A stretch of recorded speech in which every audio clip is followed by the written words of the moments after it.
Welcome to Legal Skill channel. If you are new to the channel, kindly subscribe the channel, like the video and comment below about the video.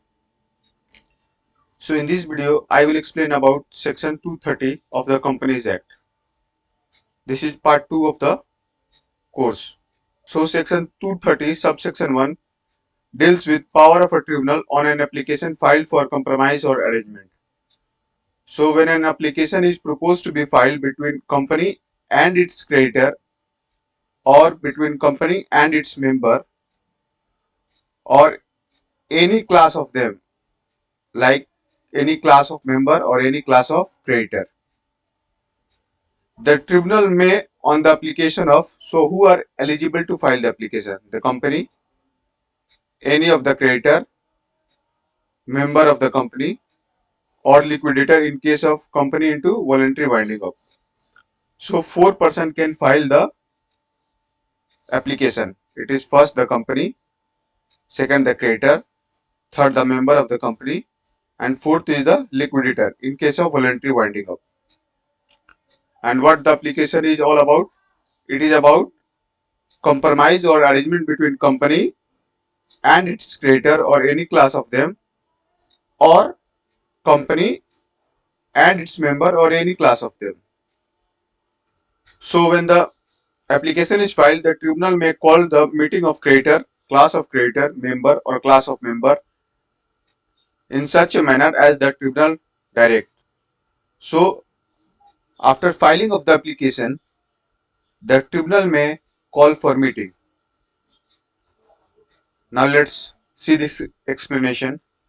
For the purpose of this subsection, arrangement includes reorganization of company share capital by consolidation of share of different classes or by division of share into different classes or by both of these method. So let's talk about first consolidation of share. So suppose X Limited is a company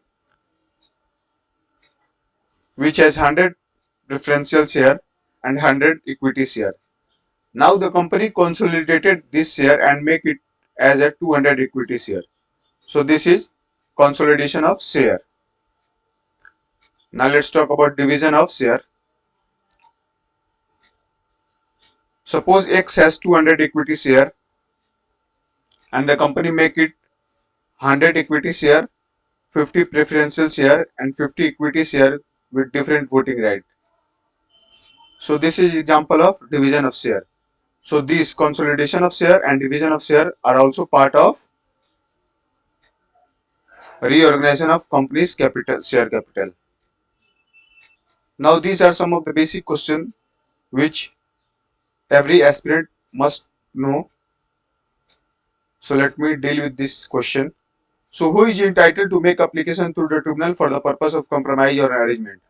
So 4% as per section 230 subsection 1 can make an application. First is the company, second is the creditor, third is the member, and fourth is the liquidator in case of voluntary winding up.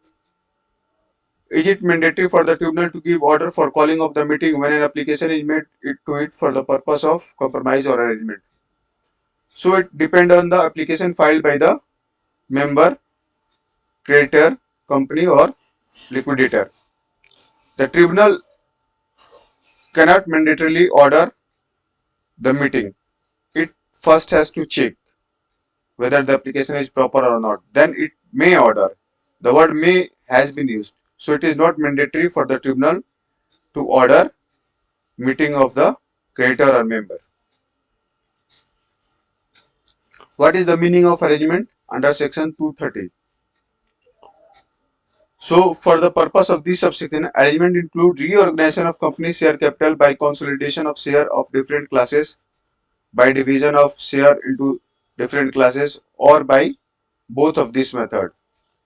We can see this example again. So basically, reorganization of company share capital means consolidation. So suppose X has 100 preferential share and 100 equity share. Now the company consolidated this share and make it 200 equity share. So this is called consolidation. This is a part of arrangement. Now let's see example of division. Suppose X has 200 equity share and company makes it 100 equity share, 100 preferential share and 100 equity share with different voting right. So this is part of division of share capital, and this is included in reorganization of company share capital. Now let's see question 4. What is the meaning of compromise under section 230? So the word compromise has not been defined in Companies Act, but in general it means an agreement between two or more of the parties for ascertainment of their mutual right and obligation when there is an existing dispute or controversy between them or some difficulty in enforcing of right. Question 5. Arrangement is wider than compromise. Explain. Arrangement is wider in term than compromise because arrangement plus dispute is called compromise. There can be arrangement without dispute. So arrangement is wider, but compromise is narrower in approach. Now let's see some of the basic difference between compromise and arrangement under section 230. So compromise is not defined, but arrangement is defined. It is reorganization of the share capital of the company by consolidation of share of different classes or division of share of different classes. The second point is compromise denote an agreement between two or more of the parties for ascertainment of their mutual right and their obligation when there is an existing dispute or controversy between them or some difficulty in enforcement of their right. But arrangement involves readjustment of their rights and liabilities of member or creditor or any class of them. Now let's talk about the third point. Compromise implies existence of dispute. Without dispute, there is cannot be any compromise. As such, amicable settlement of the dispute constitute compromise.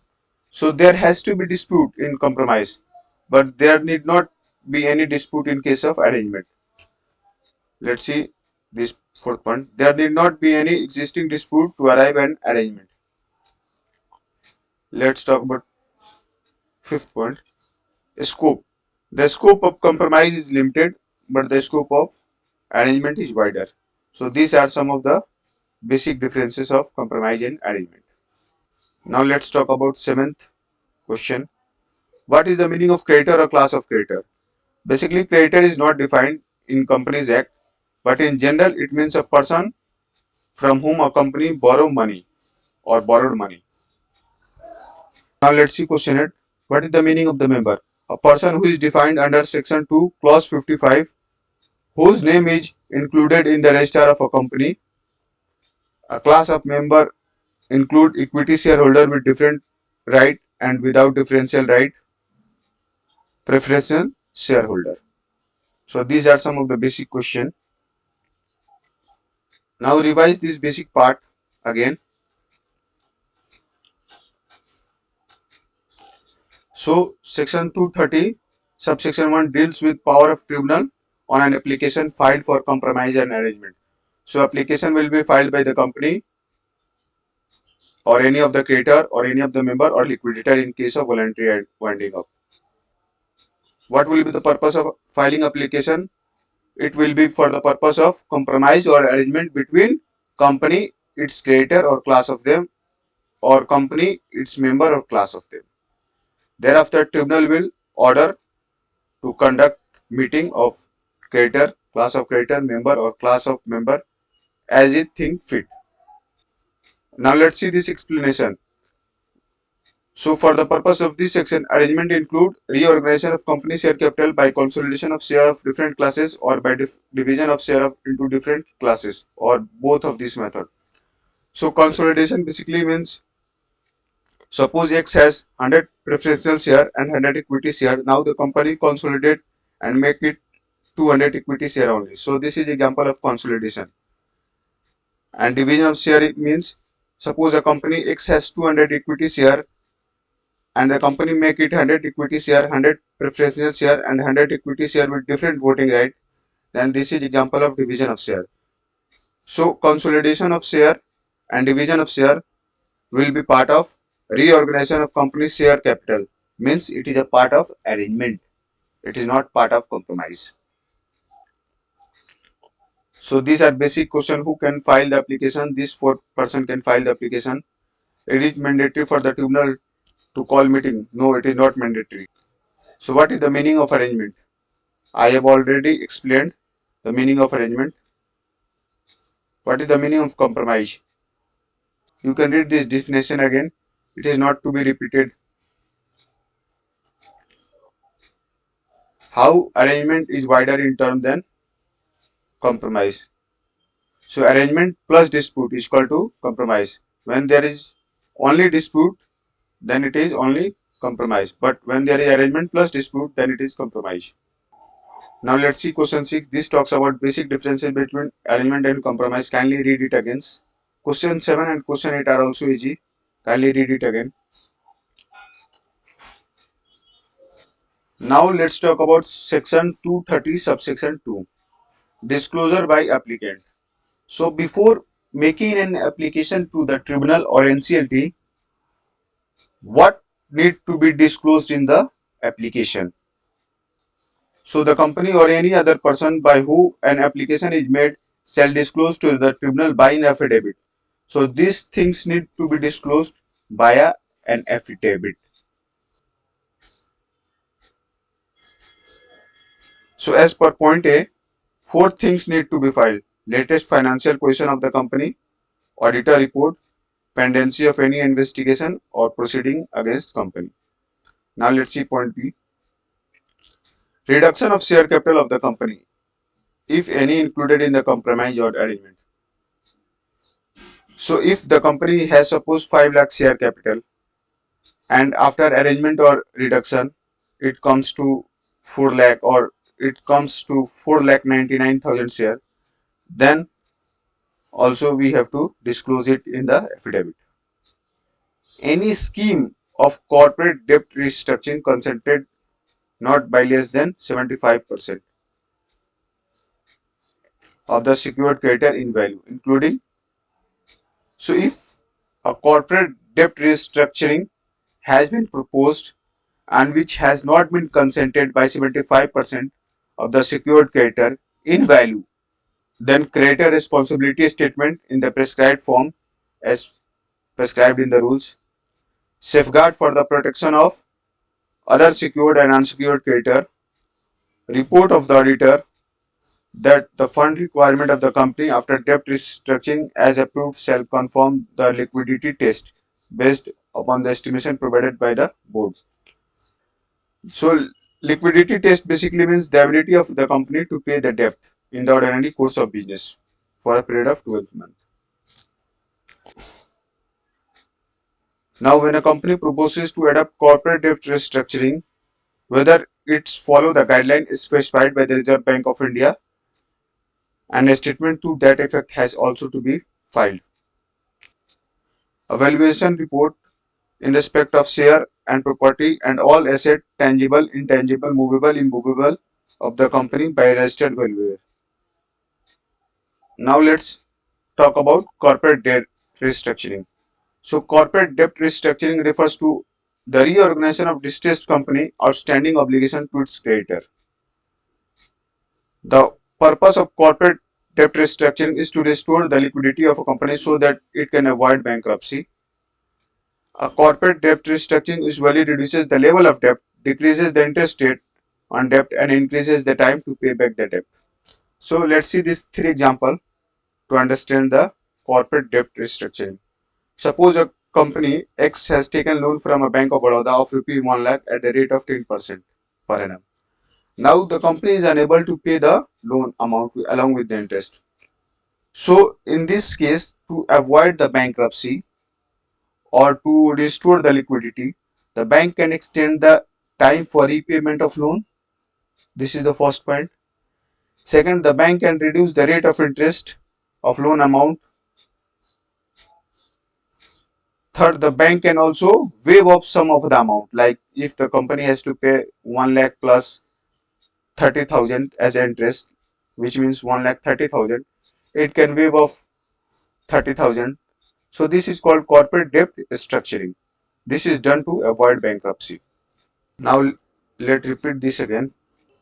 So when we are filing an application to the tribunal, we have to disclose as per point A four things: latest financial position of the company, latest auditor report, pendency of any investigation or proceeding against the company.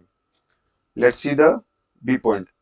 If there is any reduction in share capital of the company, then we have to file an statement in this regard. Now let's see point C. Any scheme of corporate debt restructuring consented to not less than 75% of the secured creditor in value. Secured creditor in value basically means if the company has taken a loan of 1 lakh from several people, then 75% of that loan amount, more than 75,000 money by whom the company has taken loan has to give their consent. If they haven't given their consent, then a creditor responsibility statement in the prescribed form has to be given. Safeguard for the protection of other secured and unsecured creditor has to be given. Report by the auditor whether it comply with the liquidity test or not has to be given. Liquidity test basically means the ability of a company to pay the due within an ordinary course of 12 months. Now let's see point 4. If the company complies with the debt restructuring guidelines specified by the RBI, a statement to that effect has also to be given. A valuation report in respect of all the share and property asset, whether intangible or tangible, movable or immovable of the company by registered valuer. So these things need to be disclosed. Debt restructuring. I have explained the debt restructuring, but let me explain the example once again. So suppose a company X has taken loan from Bank of Baroda of rupee 1 lakh at a rate of 10%. Now the company is unable to pay the loan amount along with the interest. So what bank can do is to bank can extend the time period for repayment of loan or reduce the rate of interest or it can waive off the loan amount. This is called debt restructuring. This is done to avoid bankruptcy. Now understand through diagram section 230. So first we have to make an application to the tribunal. Tribunal means NCLT. Now the tribunal may, upon checking the fact of the case or upon checking the application, may order. It is not mandatory for the tribunal to order. May order conduct of meeting. So meeting will be ordered. And now before conducting a meeting, a notice is to be given. Now let's see whom notice is to be given. Now as per section 230 subsection 3, a notice of meeting is to be given. So whom the notice is to be given? To all the creditor of the company or class of creditor, to all the member of the company or class of member, and debenture holder of the company or sectoral regulation as per section 230 subsection 5 at the registered address of this person. Okay. So along with the notice, we have to also annex the following document: detail of compromise and arrangement, copy of valuation report if any, explaining their effect on creditor, key managerial personnel, promoter, non-promoter, debenture holder, effect of compromise or arrangement on any material interest of the director of the company or debenture trustee, any other matter as may prescribed under the compromise arrangement amalgamation rule 2016. Now after giving notice, an advertisement is to be done. So let's see this advertisement of notice. Such notice and other documents shall be placed on the website of the company if any. If the company has a website, it will be placed on the website of the company.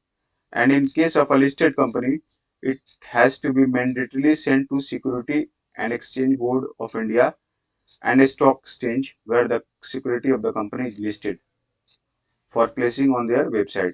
And it shall also be published in the newspaper as prescribed under Rule 7 of the Compromise Arrangement Rules 2016. So in this section, the first thing is to be placed on the website of the company if any the company has, and in case of a listed company it has to be sent to the Security and Exchange Board of India and a stock exchange where the share of the company are listed, plus publish in two newspaper. Now let's see this point. time paid for the receipt of the copies of the compromise and arrangement.